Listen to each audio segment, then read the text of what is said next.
Good evening. What a pleasure and honor to be asked to introduce Carl this evening.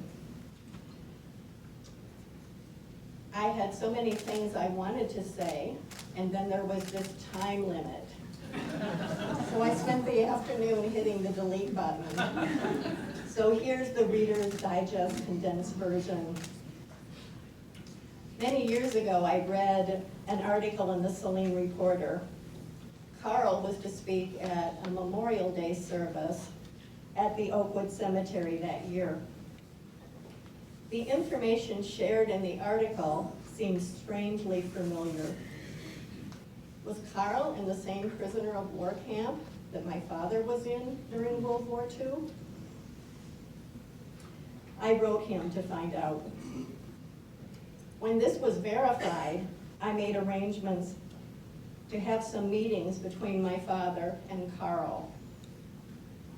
As the two former POWs reminisced, I was struck by the bravery it took for them to fight in the dangerous skies over Europe. And I was also struck by the courage and the fortitude it took for them to survive as prisoners of war.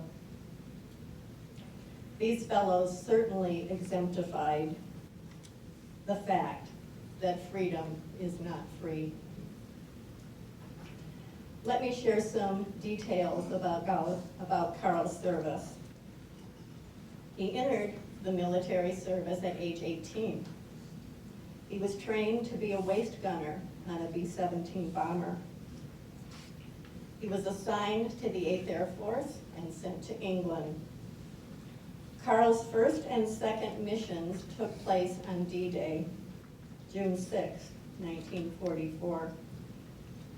As he flew across the English Channel, he had a bird's eye view of history. Carl went on to complete 32 bombing missions against Nazi Germany. This was an incredible feat, especially when you consider the statistics. The average lifespan for a bomber crew with the 8th Air Force was a mere 7 missions. On August 13, 1944, Carl's luck ran out when his plane was destroyed by anti-aircraft fire. Carl parachuted from his out-of-control bomber, was captured by a German soldier, and sent to Stalag Luft 4, a prison camp for non-commissioned Air Force officers.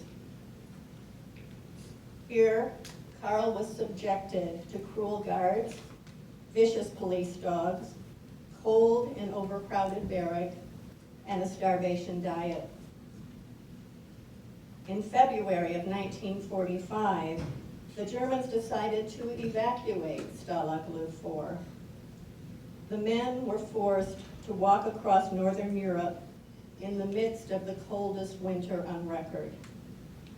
They were provided insufficient shelter and little food. Carl lost 50 pounds as a result of his imprisonment and his forced trek across Germany. After approximately 80 days on the road, Carl was liberated. He soon embarked on another trek, this time towards home. Please welcome one of my heroes, Carl Weller.